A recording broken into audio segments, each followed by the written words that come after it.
This All Things Cybersecurity webinar is brought to you by ACI Learning. Be bold, train smart. And by TechNado, your weekly source for the latest in security news. Join us every Thursday for a brand new episode. For loaning us our guest today, we want to thank Black Hills Information Security because testing should be collaborative, not adversarial. And coming up this spring in sunny Central Florida, it's Hack Space Con. Join us April 10th through the 13th at the Kennedy Space Center. Welcome, and thanks so much for joining us for this All Things Cybersecurity webinar. I'm Sophie Goodwin. I'll be your moderator and question asker for this show. And you can't see him yet, but over to my right is a man who needs no introduction, but we'll give him one anyway. Mr. Daniel Lowrie, your host. Daniel, how you doing today? Who am I? Oh, that's me. That's right. You. I'm Daniel Lowrie. We went over this. You had lines. I'll get it better next time, I swear. We'll try. Yeah, we'll try again. I'm doing great. I'm so glad. It's so much fun to do all things. I always look forward to our time here together with you good folks. You get to ask us questions. We get to answer them, hopefully rightly in some way, shape, or form. No, we try to give you the best of answers when it comes to your cybersecurity questions. But I'm really excited today. I'm actually kind of a tither, as it were, because of our guest. A tither. Yes. Do you want to introduce him, or should I? You know, Rochambeau? I feel like you probably would do him more justice. All right. Well, I have claimed him a tier 1 cyber ninja. His name, you talk about me needing no introduction. This is the one, the only, from Black Hills Information Security, Beau Bullock. Beau. I want to call you Beau. Beau, welcome. Say those things together. It's a lot of fun. I'm glad to have you, though, brother. Thanks for joining us today. How you doing? Absolutely. I'm doing fantastic. Thanks for having me. Well, I don't know if you're familiar with the format here, but we get to answer some questions from our chat room. It's all about cybersecurity. Anything you want's on the table. I will say now, Beau, you're kind of stock in trade. Something you're very well known for is your cloud security prowess and skills. You even teach a couple of classes on these things. Tell us a little bit about your background. Just give us the elevator pitch on what got you into cloud being kind of your focus and some interesting things about that. Yeah, absolutely. Yeah. So it's been an interesting journey just to end up in cloud. Cause like, as you mentioned, like I have a lot of things. Like, so when I started Black Hills 10 years ago, I was doing like a gamut of all things cybersecurity, like all things pen testing. So, I started out doing things like physical penetration tests, doing wireless assessments, doing web applications, internal pen tests, external pen tests, all the things, right? And over the years, we ended up doing a lot more red team assessments where, especially over the last, 5-6 years, we've been, picking up so many more just straight up red team assessments for organizations. And a lot of those ended up really coming down to that element of attacking external infrastructure, and majority of that being cloud these days. And even when we're doing phishing attacks against employees at an organization, a lot of organizations are using N365. And so, kind of natively, we're still kind of attacking the cloud, even when we're doing phishing attacks. And, if we were to land a credential, we have to know what to do with that. And for me, that's really kind of where it started. It was like that necessity from needing to kind of pivot our initial thinking around getting initial access to targeting cloud infrastructure. And for me, like just because of that, because I have been, in it for so long now, like I ended up writing a class, which I teach, which is Breaching the Cloud, where I basically walk through all of the methodology that I use for attacking cloud networks. Oh, that's awesome. There's one thing I always like to ask our guests when they come on, because I think it's very helpful for anybody that's watching it, including myself, right? It's always nice to see what people are doing, and as far as how they're leveling up, how are they skilling up? So for someone who is at your level, what are you doing to continually further your education, your skill level, so that you can take on the next set of things that you need to be able to test against? What is Beau engaged in? How does that look for you? Yeah, that's a really good question. So for me, being in and out of doing different networks every week is probably the biggest factor for me to have that requirement for needing to know more. Kills, we test a lot of different types of companies, and so we get to see a lot of different setups, a lot of different configurations, and through that, I end up, hitting new pieces of technologies that I maybe have not touched before, right? especially with the cloud world. With pretty much all cloud providers, there's like 1,000 different services, like everything from deploying virtual machines to databases to web applications, and now you've got things like blockchain and AI. And so, like, actually, AI is a great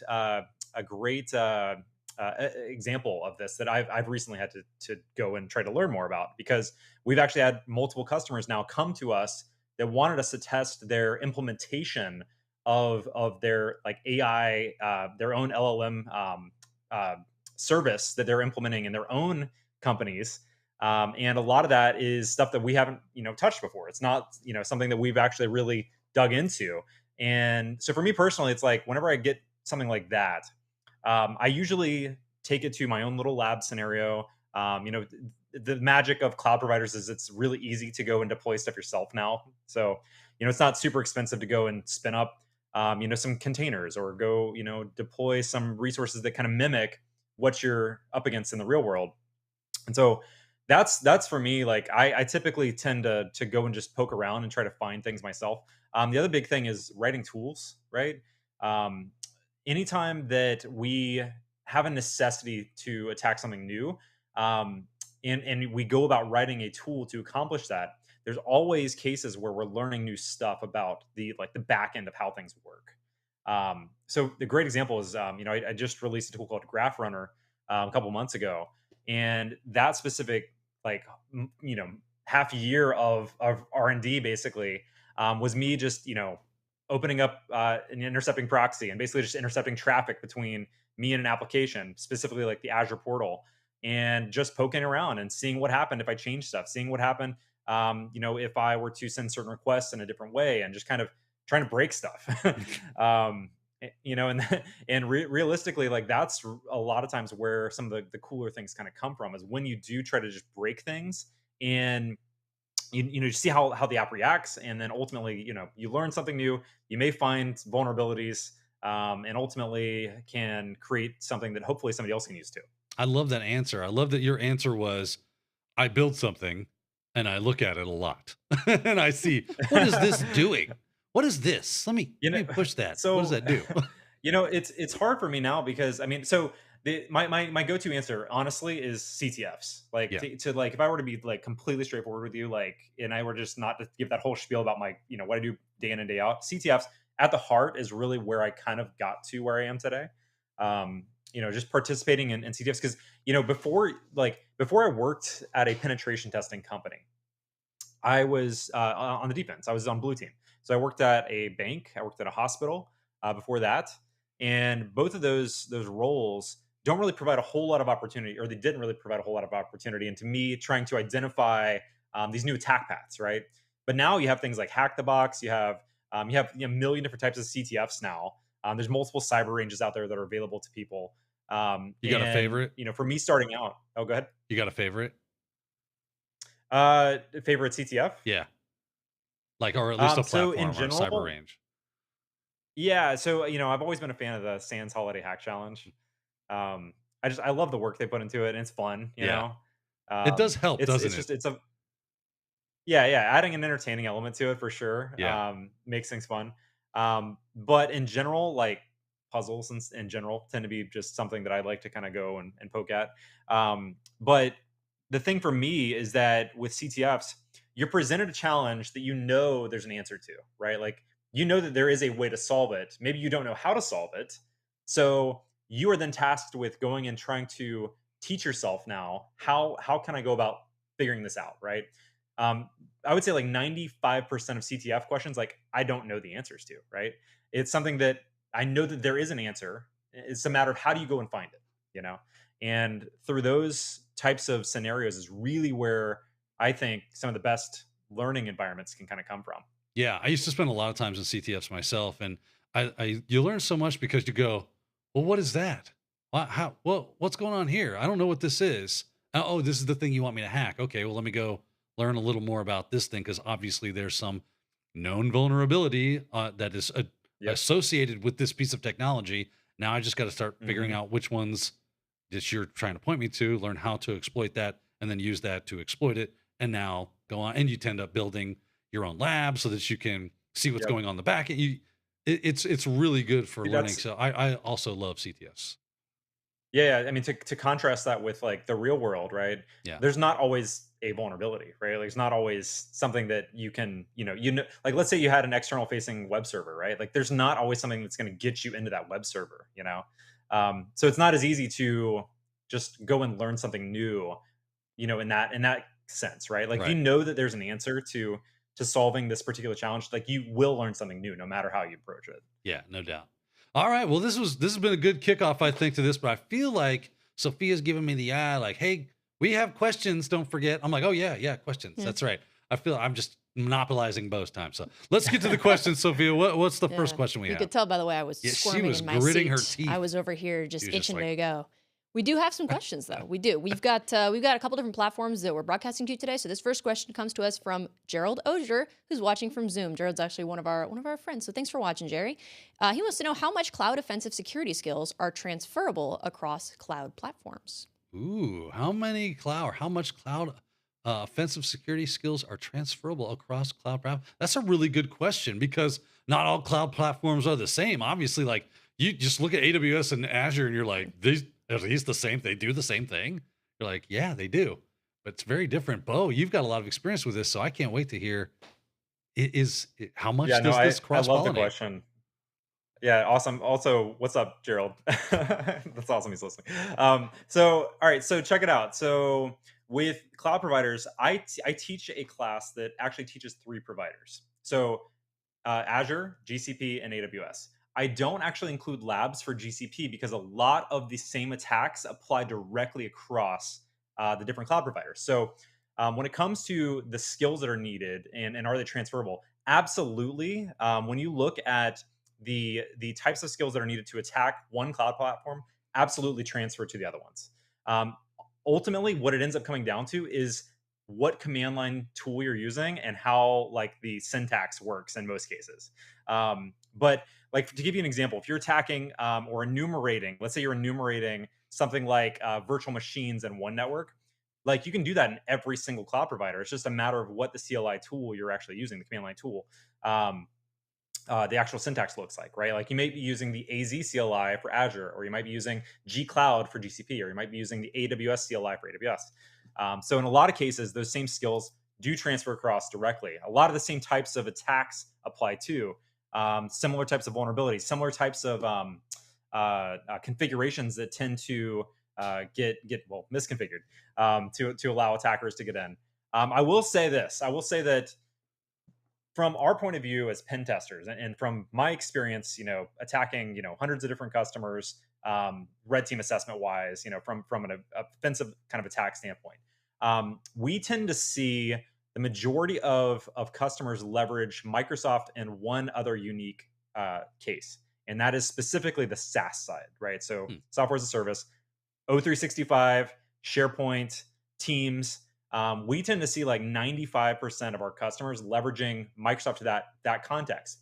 And why that becomes really important is because the attacks that we use against Microsoft customers directly transfer over to the cloud provider as well if they have what's known as like subscription access. So let's say, for example, we're attacking an IT admin who we know that they use both infrastructure, meaning they have virtual machines, databases, that kind of stuff, but they also are leveraging the SaaS services. So they're having, they're using email, right? And things like that with Outlook. If we were to phish somebody that has that access, right, or has that service, right, has Outlook as their main email provider, there's a good chance that they may also have access to subscriptions as well and may have access to that infrastructure.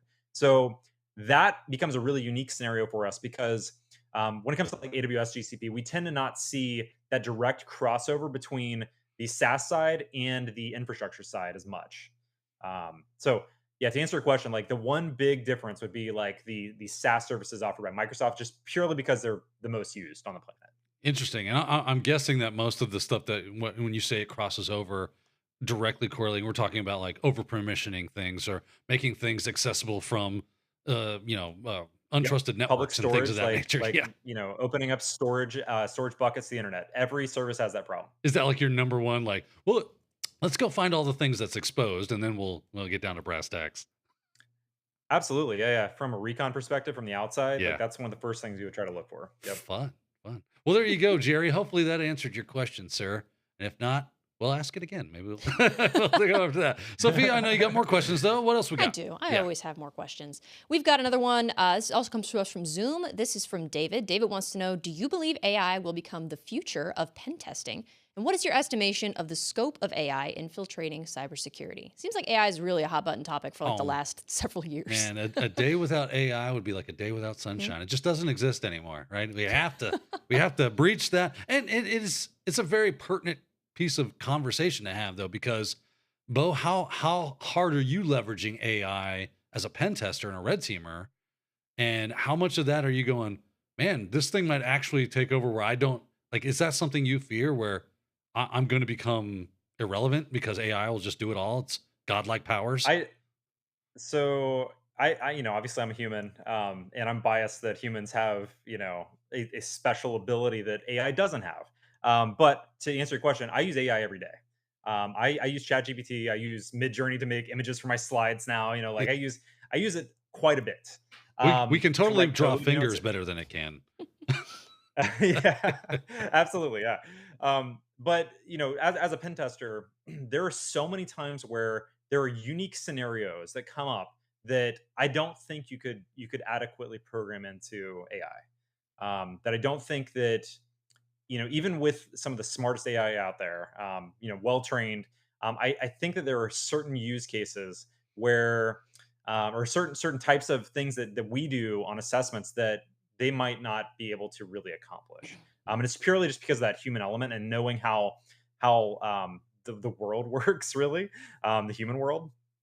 But I do think that there's absolutely place for AI in the daily workflow of everyone, like not just pen testers, but developers, everybody. And I think that that's really where it's going to be. I don't think it's going to end up like taking over pen testing necessarily. I think that it's definitely going to be a supplemental asset that's leveraged by everybody, though. Yeah.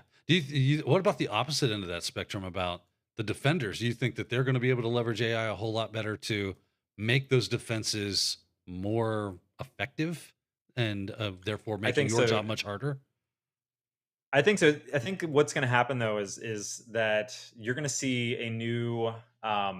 Well, I think there already is. There already is a problem with the security around the AI you're building as well. Mm. So I think that there's already been a lot of products that say they use AI, right? Like the different EDRs of the world that say that they're using it to scan files and try to identify threats that haven't been identified before, that kind of thing.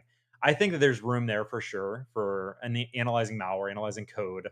I mean, you were just talking a little bit ago how AI could spit out some malware for you very easy.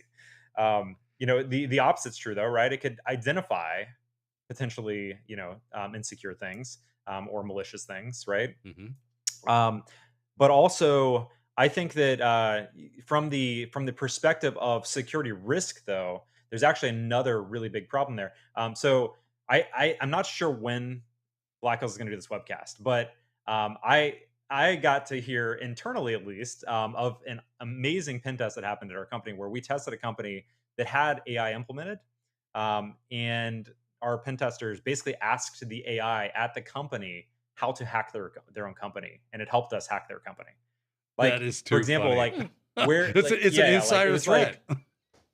it legitimately was in this case. Like Yeah. we basically asked the AI where or how do we get access to your GitHub, internal GitHub? And it's like, well, you have to be in this group. And it's like, well, how do I add myself to that group? And it's like, oh, well, you have to just ask this one thing, and it added like figured out like I guess our guys figured out how to wait to like just add themselves to that group and then get access. Like it basically helped get access to this like internal Git repo. Wow. That's Um, kind of the opposite of what they wanted to do, I'm sure. yeah, absolutely right. And I think like there's going to be things like that too. Like risks around. I mean, you hear like about prompt injection, that kind of thing. But Yeah. I I actually, think speaking like of CTFs, I did a prompt injection CTF called Gandalf.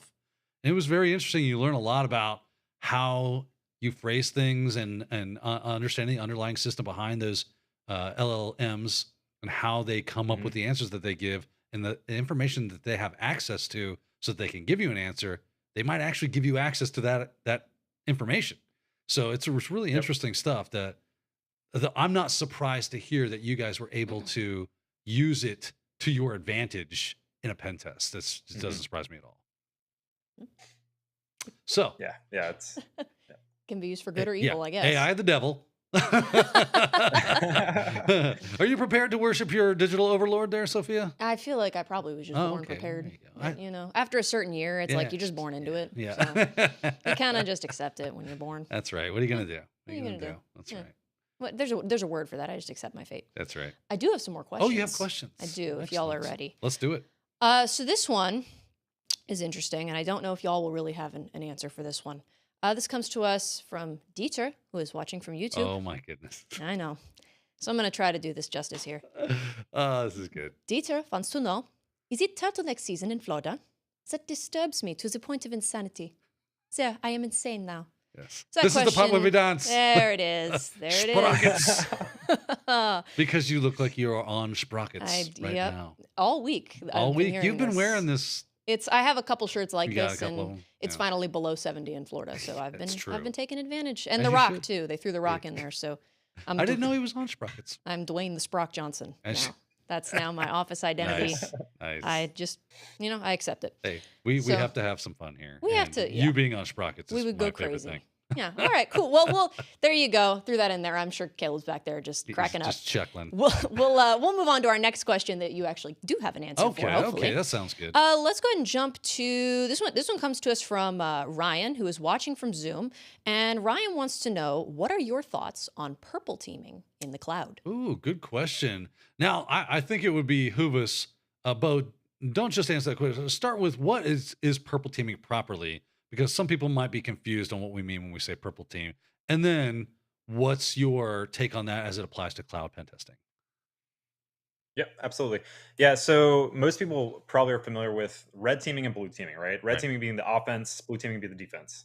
Purple teaming kind of takes both of those and squishes them together, and then we all get in the same room and we all, try to figure out the best ways to find your security flaws and then fix them collaboratively, as opposed to us as red teamers just attacking, hacking the network, giving you a report and saying, hey, have a nice day. So I think purple teaming is an amazing tool for any organization. I have been a part of a few pretty amazing purple teams myself. And every time I've gotten the opportunity to do it, it has been both I'd say useful for not only defenders who, are actually hiring us, but also us from the offensive side, because we tend to find new and interesting things because we're working with a defense company or a defender. Like I said, I started out on the defense side, but there are a lot of newer pen testers that may have not, right? I know for a fact that there's a lot of people, college kids that I talk to, and that, they want to go straight into pen testing, right? It's like, that's the cool thing. But I think with that mindset, you miss out on a lot of that, that kind of like how things work on the defense side, right? Like you miss out a lot on that. So I think purple teaming can help, even if you've been a defender before and now you're red teaming, it can help like a seasoned red teamer, learn more about the defense, because defense changes just as much as offense does. And there's new technologies, new ways to defend against things. I think collaboratively is one of the best ways to approach it. Now, when it comes to cloud specifically, I don't think there's much difference really between like doing a cloud-based purple team versus like a standard purple team. But I would say that it'd be beneficial so that us as attackers, like I could run a tool and try to perform let's say a password spray attack, and then I can be in the room with somebody else and they're saying, oh, here's the logs we're seeing, and then we try something else and we're like, oh well, we were able to bypass that. Can you see these? And go and implement new defenses because of that. Yeah, I kind of like the iterative idea behind purple teaming as well. It's like, okay, well, we're going to attack you and let's see if that works and let's see what you can defend against or what alerts to you. And now, okay, well, we got this far. Let's add some stuff. Let's change some things, set up new fences, better fences. And okay, let's do it again. And let's see if we get, noticed quicker. Okay, that worked. Okay, now let's try another angle. And you're just kind of iterating your way down to, well, we're just not successful anymore. I've gone through my entire bag of tricks here, and you're much more secure than you were when we started this little game. And Mhm. that's why I think, like, kind of to your point, why purple teaming is just such a cool way to go, because you're getting more instantaneous results. You're getting more real time feedback on what's working, what's not, and you have to know all those new technologies. Well, hey, we're just not good at defending against this specific technique that our attacks are doing. We need something new. We need something faster, better, stronger. Let's look out there and see what we got that we don't have now that we could be implementing, or maybe we know learn of a new technique that we've never heard of before, because we really have a weak spot here, and just that quick light on that and exposing those vulnerabilities and being able to plug those holes and then go back and try again and see, okay, that works, now let's move on, and getting, like I said, that iterative practice of purple teaming, really just giving that real time feedback. So that's my thoughts on the subject, though. I know Sophia's got her thoughts on questions that we have coming I from. do. I always have a lot to say. I just don't say it. And she We'll, stares there, just I'll staring, just sit there. Yeah, I'm burning just holes through my head. Yep, there it the is. entire time. The When we entire do time. episodes together too, that's all it is the whole When time. she's not on the camera, I'm just like, please stop staring at me. I'm like Superman, but without the lasers. So, or he doesn't have laser vision. I don't know what I'm talking about. It's been a long day. Yeah.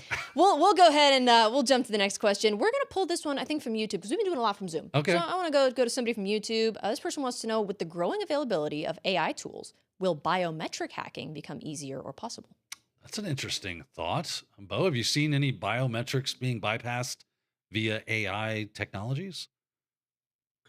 I haven't, but I mean, it doesn't surprise me. I mean, especially with I would say, you know, how many photos get posted, right, daily? Like, that's one thing, right? So, like, I mean, using all, like, the photos you post on the internet, right, or even video like this right now, like, you could probably unlock my iPhone with this video. It's like Yeah. at this point, and so there's that angle. But then when it comes to, like, fingerprints and that kind of thing, I'm not entirely look from a bypassing scenario, but I mean, could be. Yeah, I did Hard to hear say. that. I don't know which AI did it, but somebody was able to use AI to bypass 2FA so they told the AI, I need to get beyond this step, and they can't because it's trying to check whether or not I'm a human. And so what the AI did was it basically wrote the support staff and said, I'm vision impaired and I can't see the CAPTCHA. Can you please read it Mhm. to me? And they did. And then they was able to bypass 2FA that way through text. I'm Nice. like, that is crazy. So I think that kind of your point a moment ago about how we have this human factor, this ability to think in odd ways and come up with creative and interesting answers to questions that don't seem to correlate to each other. It's like, why would you even think to Mhm. do that? I don't know. I just did. And it worked because I don't know. It just does. And AI doesn't have the ability to do that. But when we're kind of like using it as a tool to do those things, it's going to be very, very scary. So, yeah, AI, again, devil, but a useful devil until it's not, and it enslaves us all. Anyway, Sophia, questions. Save us. We'll go to a little bit of a less scary topic, a little less depressing. You guys were talking a little bit earlier about, I know Beau had mentioned that new students want to get into certain fields, right? Like want to jump into stuff right away. So this person, it's an anonymous user from Zoom, so ooh, mysterious. And this person says that they are a new cybersecurity student and wants to know if you can suggest a roadmap of what courses or topics are most important for newbies. Ooh, that's probably the whole webinar right there. Yep. Well, I mean, but not everybody's path is the same, and I'm sure while we do have some overlap and similarities, which is probably what we need to point you to, that your journey is going to be your journey, and it's going to make you the cybersecurity professional you're going to end up being one day. But that said, there are definitely some foundational things that you need to understand. And Beau, I'm interested because I know what I've said. I've talked about this topic ad nauseum, and it's always great when I have new guests come on, people, especially guests like yourself we've never had on before. Let's hear your hot take on this. If you had to start right now, you're like, you know what, I'm gonna be a cyber pro. I'm gonna be awesome, and you had to tell that kid, to 16-year-old Beau, here's what you do. Go for So what's funny is I actually just I went to my son's 5th grade class like last week to give this exact thing. So it. You've already prepped for I this then. went to go teach them how to be a bunch of hackers, you Yeah, know, yeah, and that's it. yeah. No, I mean, so I mean, I always had kind of a similar answer anyway. Hmm. But so the thing that I really tried to echo to a bunch of 5th graders is how many different niches there are in cybersecurity. So, when it comes to what you end up ultimately want to do, you have so many available options, right? So, like, just like he was saying, you have your own path, and I think one of the first things that I would understand is that you don't have to just choose one path initially. Kind of learning a little bit about everything, so you can kind of get a better idea of what you actually want to jump into, and what road you want to actually go down, is not something you have to decide today. Like, so, it might seem really like awesome to be like, oh, I want to go be a hacker and I want to go, hack into networks and be a pen tester. Like, that's, at first sounds, great and all. But know that there's also things like forensics where you get to go and pull data off of disks. You have incident response. You get to go like investigate the hacks that happen. You have, network security engineers where you get to go build the network that actually secures something like a bank or a hospital. And so you have all these different niches. And when it comes to foundational stuff, absolutely, there's just like Dan was saying, like there's absolutely a number of foundational things that I think are necessary across every single one of those niches. And things like networking, right? Like learning how networks work, learning how operating systems work, learning Windows, learning Linux, right? Very foundational stuff. And then on top of that, coding, and just becoming familiar with at least a coding language, and understanding kind of what it is that code is doing, because pretty much every single job I've ever had in security, I've coded at least some. Um, More now than ever because I'm in more of an offensive kind of R&D kind of thing, or R&D kind of role now. So I code a lot now, but historically, back when I was just a network security engineer, even then I was still writing PowerShell scripts to carry out various network tasks. So coding, networking, Windows, Linux foundational stuff. And then once you get kind of those initial foundations is when I would recommend jumping into learning more about the security aspects of those. So learning how vulnerabilities end up happening, learning how to exploit vulnerabilities, how to find them. And that, is another, full, few years of your path there. But I think ultimately keep in mind that there are a lot of opportunities, and different types of jobs may interest you more than others. Don't just like decide today like this is what I want to do. Keep an open mind, because there's definitely amazing roles in different types of jobs as well. But what would you say is, and this is a Daniel follow up to this question. What would you say is the if you had to pick one skill that you would say, yeah, you got to learn all these things, but make sure you learn this because, in my experience, it's been the most useful tool. Whether I do defense or offense or whatever it is I'm doing, it's just been in my IT career has been super useful. What would that skill be? Number one with a bullet. Um, how to ask the right question. I Like love it. I would say, I know that's such a terrible answer, but It's not. It's no, an I think amazing I answer. think that I think that knowing the right questions to ask is really going to help you find the every piece of knowledge you ever need to know. So especially now with like previously with Google, you had this too, right? But especially now with ChatGPT and AI, right?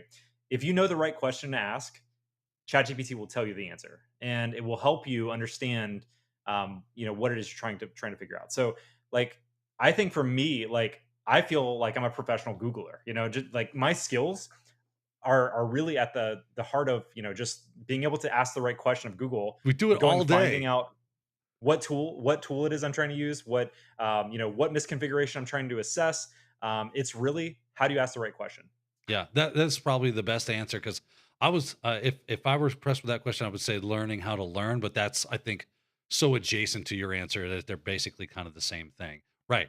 Being Mhm. able to learn how to get to the right answers and to learn to do that quickly is it doesn't matter what you're doing, that is going to be your best skill. And not being afraid to ask especially like colleagues and people around you, and just going, "Hey, I don't know this," and just dropping the ego and going, "Yep, I do not know all things. I'm not omniscient. Could someone please help me?" That will send you far, far, far in this industry. So, great answer. I thought that was a phenomenal answer. Speaking of answers, I'm sure we have more when it comes to the lovely chat rooms that are throwing questions We at do us. we do have more. Sorry, my mic's drooping a little bit, so just technical It difficulties. We'll be didn't fine. have its vitamins today. It did it's not. feeling- Sure, we'll go with that. We're gonna go ahead and we'll jump to another question. This one's from Zoom, and it is specifically for Beau, but you probably will have something to offer here too, because I know you're a bit of a musician in your free time. So this question wants to know, Beau, how do you blend your passion for music with your career, if at all? And if you have any other tips for other creatives making the jump into the cybersecurity scene? Like that's probably my favorite question so far. I was telling Dan, like my goal, from the time I was, starting to play guitar was to be a professional guitarist. And I've written a lot of music. I have had bands. That was ultimately where I wanted to go in life, And honestly, if I could do it today, I still would. But I ended up, kind of taking this other path of learning how to hack stuff, and that pays the bills now. So I get to have, this career that kind of helps pay the bills, and still get to do my hobby, and make music as I can. But how do I blend the passion of it? It's actually really interesting how the dynamic of the information security world kind of mirrors the music industry. Obviously you have certain jobs that you have lots of like standard things that you kind of go through, the standard motions you go through. But in my like most of the roles that I've been in, I've been able to be very creative, meaning that I've got to experiment, I've got to create new things, and that for me really touches on that really like instinctive creative element inside of me. Whenever I get to make something new, and like it's not making music, right? It's not creating something audible necessarily, but being able to create something new that I can then release to the public and then give it to other people so that they can take elements of it and reuse it too. That for me really is kind of what is hitting on that inner musician of myself. So yeah. So what's your answer, Dan? Oh man, how do I balance that? Honestly, I noticed you have an amp behind you, and I saw some Mhm. pedals as well. So I would assume there's a guitar within arm's reach There is. of Yep. yourself. There's 5 Yeah, right, right. within arm's reach. I'm trying to be, I don't want to get you in trouble with anybody that is also looking at your bank account, going, "Where's all this money going?" Because Oh wait, it's 6. an No, there's another expensive hobby. Yeah, yeah. So I tend to keep a guitar at arm's length, and when I'm waiting for my computer to compute, I play guitar. I try to get creative. I relax my brain from whatever it is I'm engaged in right there, and take those moments to dip into something else, and just shift those gears and enjoy music, because I really enjoy playing. I used to play in bands a lot when I was much younger. I don't get to do that anymore. I got a bunch of little kids and a family, and that's a really, really hard thing to do. And it's just, Beau, you probably know this as well. It's hard to keep a band together. To be honest with you, Mhm. the musicians are a fickle group of people, and it's real easy to Absolutely. get someone, pee in their cornflakes and get them mad at you. And That's next, why I ended up naming my latest musical project No Bandwidth, because there's no band because you with have me. no band with you. Yes, I love that. By the way, that is awesome. So you just got to make sure that you say, you know what, those precious moments that come to me, I am prepared and ready to enjoy my hobby when I can, and do it, or just carve time out. It's all about time management. It's just for everything. Like I said, I have a Mhm. family. I gotta manage time to have with them. I gotta have manage time where I'm learning and doing and building things when it comes to IT and cybersecurity. And I got to do my job as well as make time for my hobby as well. So it's just all about look at that day and start scheduling it out, and see where you can steal those precious moments to get to your favorite thing. Perfectly balanced, as Mm, all things should be. As all Also, things should. I would say a lot of for me, things go in kind of like in waves or like in Mm, seasons. Like I have seasons for things. Like I'll have like for example, I just spent half a year basically creating this new tool called Graph Runner, and that was like a big season for me, like to be like have that like hacker mindset, make something new in like the cybersecurity world that's, I'm going to use every day pretty much. I know other people will find it useful too. That was a season. And now I literally have decided the next musical season is starting like now. Um, and like that's something that I'm planning over the next like, few months, making another album, and it's like, it doesn't have to be something that happens every single day, right? It doesn't have to be like I'm not gonna, sacrifice things that actually have to get done, like take care of, dishes and laundry and family and all that stuff too. But I think mentally, taking like seasons to do things, you can, also keep those creative juices flowing, but also, incorporate them into other aspects of what you do. Yeah, yeah, and it's funny when you said that, I thought to myself, right? It's we can change the priority of what I want to do right now, and sometimes that's like you said, right now I want to prioritize doing music. Not that I stop doing the other things. It's just what Right. gets more of my attention. And if you're never flip flopping that into other things or rotating it around, you're gonna get super burned out on whatever it is that you have. Just keep the focus on, and then Hmm. you're gonna be like, I have to break from this. I can't even do it at all. It's much better to kind of like Sophia said, yeah, balance and everything. Yes, to just switch the priority. It's not that you stop; it's that you just prioritize something else, and that you'll continue doing that at a lesser extent. So yeah, so that's good advice right there, I think. Hmm. Yeah. Thank you, Thanos, for that great piece of advice. He's a Yes, great role don't model. make me Look him snap up. my fingers. Look. There's a 50-50 chance you're the one disappearing, not me. Yeah. So go for Would it. Thanos snap himself out of existence? It would have been so funny if That that's would what have been funny. happens. Like, oh man, I Turn it used into a a random comedy algorithm and instantly. Yeah, exactly. it was Yes. myself. Now that's a movie I would have enjoyed. We'll go ahead and jump into our next question, and this one it kind of ties into what we were just talking about. This question is for Beau, and it comes to us from Dusty Hill. And Dusty Hill wants to know, Beau, when are we jamming again? When are you jamming together? Oh, whenever, man. Let's go. Let's go. I'm Oh ready. my goodness. ZZ Top, fun fact about ZZ Top is that they hold the record for longest original lineup of a band. Oh, That Really? until Dusty Hill died, right? I think it was Dusty. Yeah, Dusty died. Uh, it was Tres Hombres hmm. from start to Mhm. finish. They'd never had anybody else in the band except those three. It's funny because you guys were just talking about how Yeah. bands will, they go Eh, through right. members like underwear. They saw they hit the right formula, I guess, and they did it. That's an interesting fact about them. That's awesome. You Plus, guys dug for that picture too. That's a couple years old there.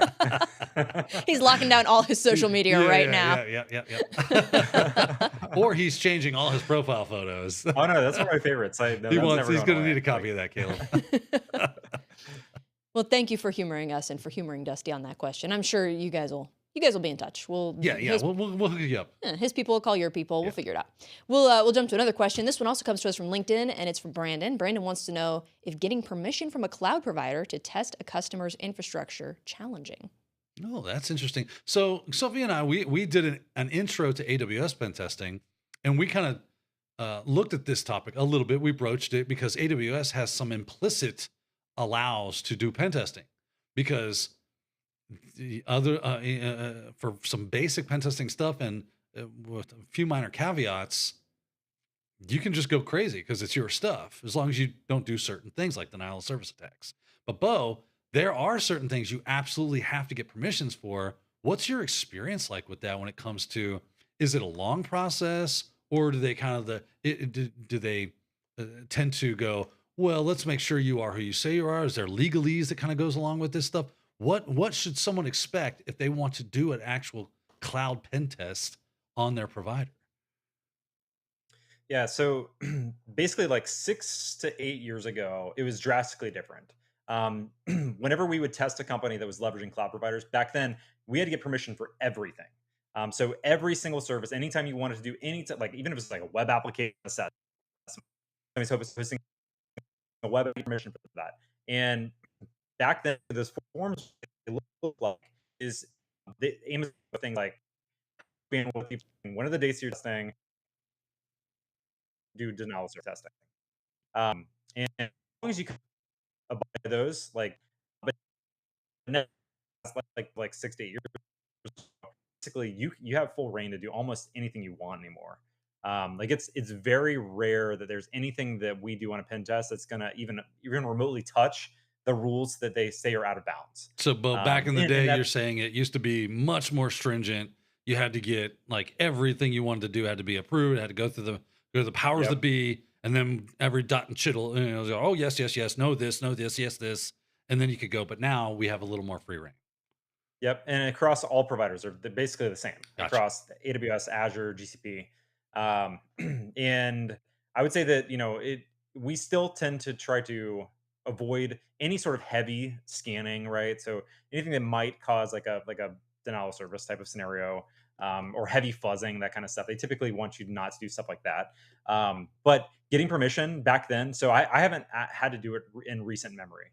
Um, to be honest, because Wow. we haven't done anything that's outside of that bounds. Um, but back then it was quick. So it was like, same day usually. Like it's usually like an email. Excellent. Well, that's good to know, right? So if you're wanting to pen test, you've got some cloud infrastructure, then you kind of got definitely read.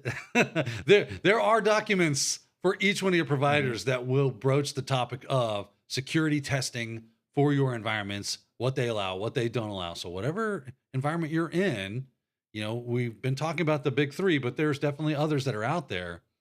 Check their documents, but I wouldn't be surprised like the Beaus. Like if the big three are doing it this way, you're probably pretty safe on whatever other platform you might be on. But always be sure to check those documents to see what you have allowed and what is not allowed and what you need to get permission for before you Yeah, engage most in of those them are worded activities. around most of them are worded around the infrastructure of the cloud provider itself, Right. right? So like think like your like hypervisor level, right? Of where you're hosting things like virtual machines, Yeah. right? No trying to Um, jump through like different VMs and to get into other tenants.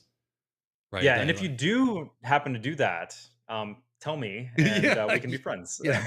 Big friends. Big good friends. You'll write a paper I together. know to in all honesty, like it's kind of crazy how many types of like escape types of vulnerabilities have happened in cloud providers. People don't really realize.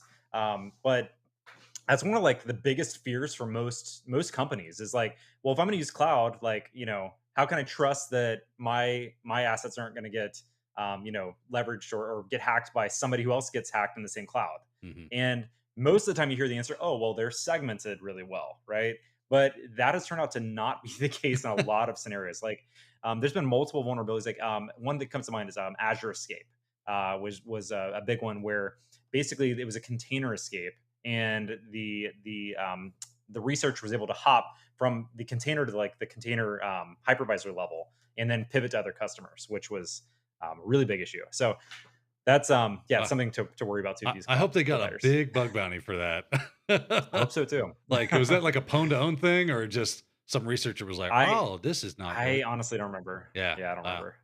Well, I know somebody probably got their pockets lined for disclosing that, hopefully Hopefully. responsibly, right, and not hackers. So there you go. And that's what it's like to get to permission to pen test in the cloud. Sophia, question us. I think we've got another one we're going to ask, and then we might jump into rapid fire here in a Ooh, it's little almost bit. that So time. prepare yourselves because Favorite. it's coming up. But this Okay. question, this is another one coming to us from Jerry. Jerry wants to know, how does Beau manage, prioritize, and organize his work with so many projects, i.e., systems he uses? I'm gonna go with Adderall. No, not okay. Well, what say ye, sir? So I mean, I try to give a good healthy balance of R&D and testing time too. So it's very easy as a pen tester to go down rabbit holes and just focus on the tasks at hand to find as many vulnerabilities as possible.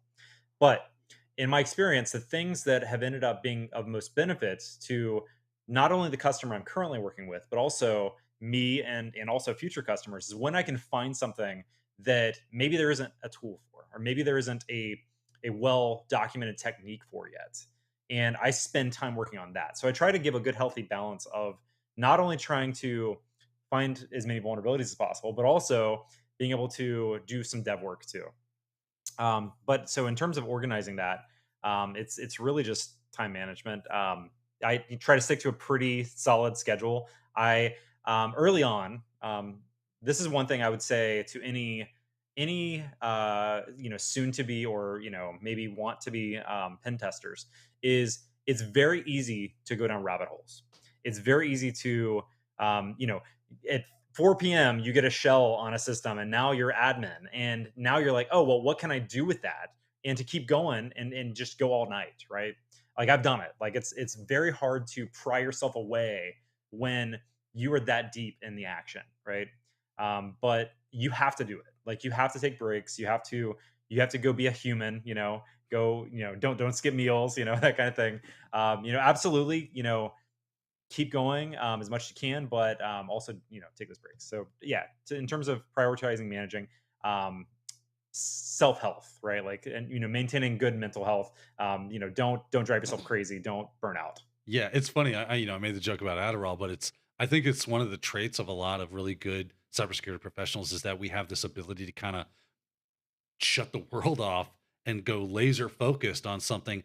And that can be great because we can learn really fast and we can do a lot of things and pick up things really quickly. But it can also be to our detriment because everything goes away and we just can forget to, like you say, eat. I was listening to I want to say it was at a B-Sides talk, and one of the keynote speakers used to be the project manager or the manager for the NSA hackers, the state sponsored hackers for the United States through the NSA. She said I had to buy them shower caddies and randomly go over and go, you now need to go take a shower. They built showers and locker rooms for them because they would not leave their keyboard for days. And then we go, okay, it's time for you to leave and stand up, go over here and go in there and bathe. And then here's a fresh set of clothes. And they would keep them in clothes and soap and deodorant because they just wouldn't do it. They would just get so focused in on what they were doing, they would forget about the rest of the world. So it's funny that you bring that up. That yeah, don't forget to do those things. We're still people, and we need maintenance.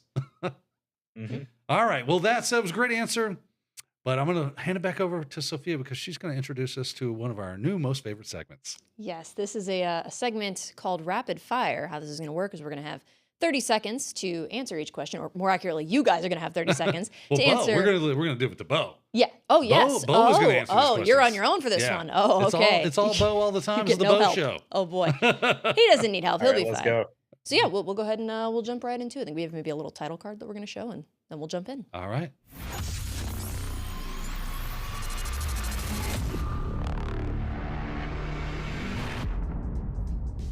All right, first question. How do you gain cybersecurity experience? Mr. Robot.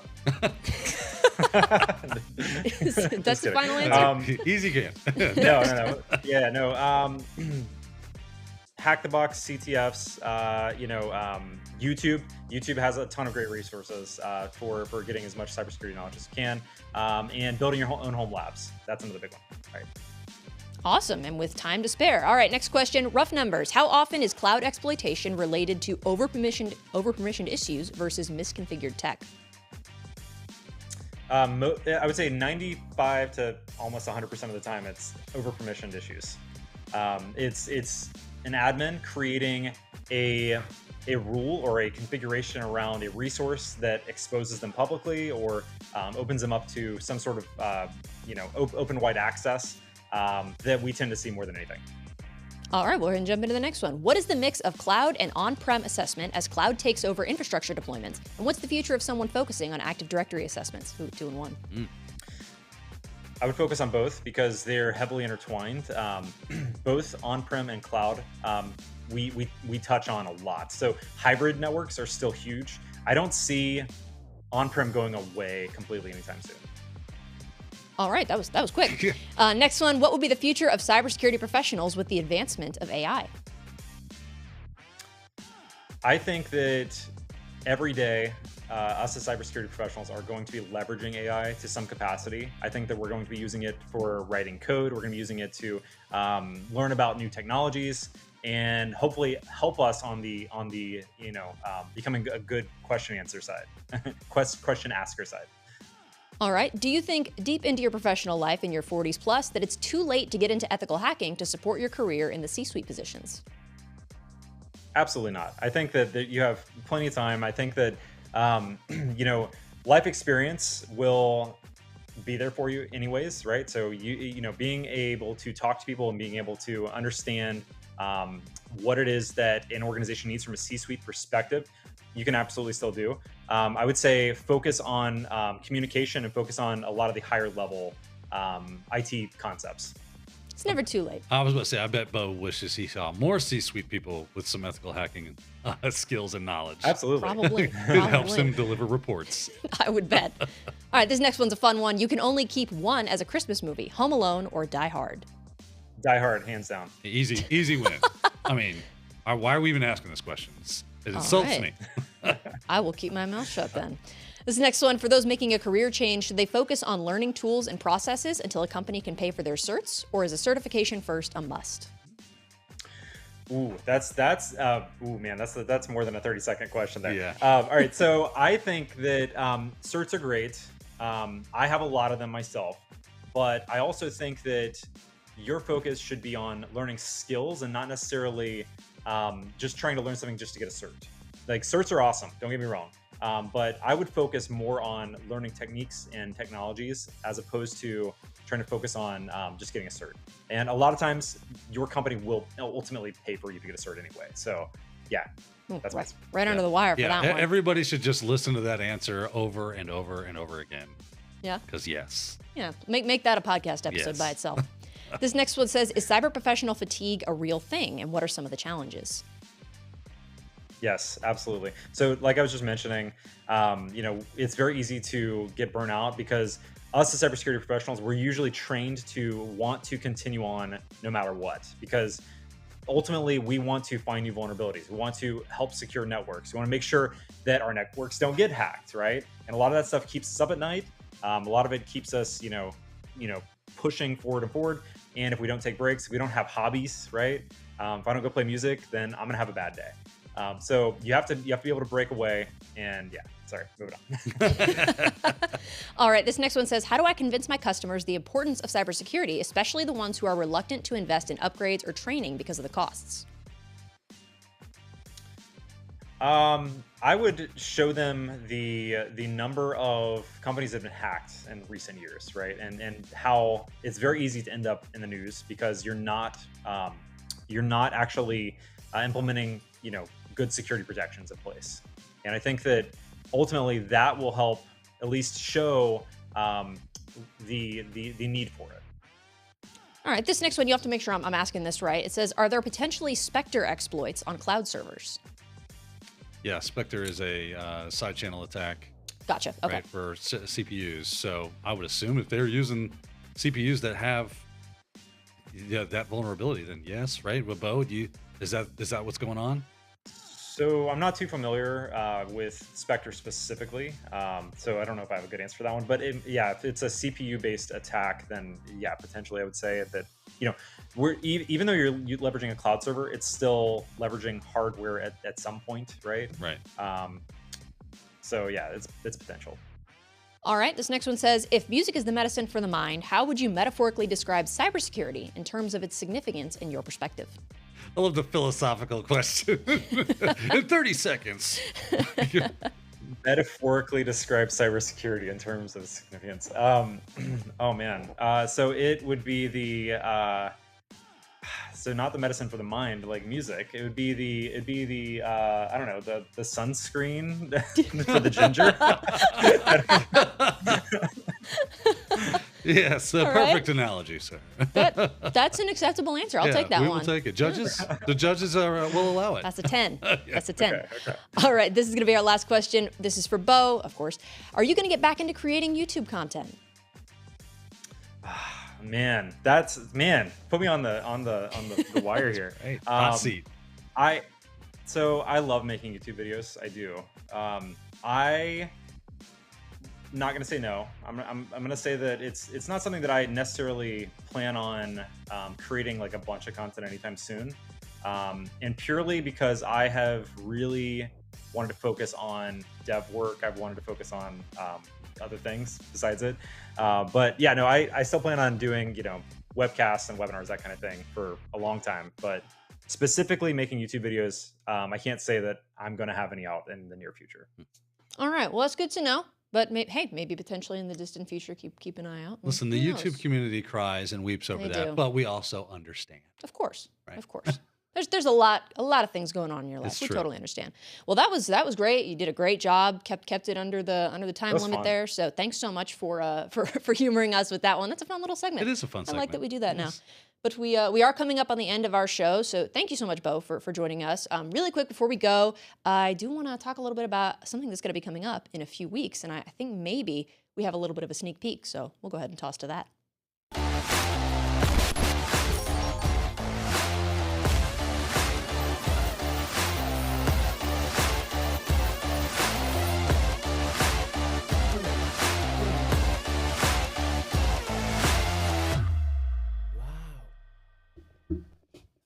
All right, so that was a sneak peek for IT Pro's favorite things that is happening December 12th at 2 p.m. We have just a couple of the things that we're going to be giving away. You want to say a couple words about yours? It's a drone with a 4K camera. What more do I need to say? It's awesome. It's super cool. It's a cool size as well. It's 4K. I mean, would you not want this? What kind of weirdo are you? That's literally so true. This is a camera without a drone. So it's just a camera, Huh. but it works like a Polaroid, right? So you get the little printed off pictures, but it also has a digital display. So you take the picture, you get to review the thing you've taken the picture of, and then you get to decide what you want to print off. We've got some film we're going to be giving away with that too. So Very cool. just a couple of things. Sorry, I'm reaching across trying Yeah, not that's to all right. smack things around. Just a couple of the things you can see up there on the screen there are some of the other things that we're going to be giving away. Quite a lot there, an iPad, we got an AI translator, a Ring floodlight camera, pretty cool. And I believe we are also giving away a year subscription to IT Pro as well. So obviously that's not on the table because it's virtual, but that is something that you can also enter to win. So keep that in mind. And that is pretty much going to bring us, I think, to the end of our show, unless there's anything you'd like to add. All good things, right? All good things. All right, well, that is once again December 12th. That is a Tuesday, live at 2 p.m., so don't forget to join us for that. And thank you so much, Beau, for joining us for today's live show. We had a great time. Any parting words of wisdom for us? Oh, thanks so much for having me. It was a blast. Awesome. Well, thank you so much for joining us, and thank you, Daniel, for hosting. Love to have you here always. And then we've got another webinar coming up next week on Wednesday, so make sure you tune into ACI Learning for that. But that's going to do it for today's show. For Daniel Lowrie, I'm Sophie Goodwin. Thanks for joining us.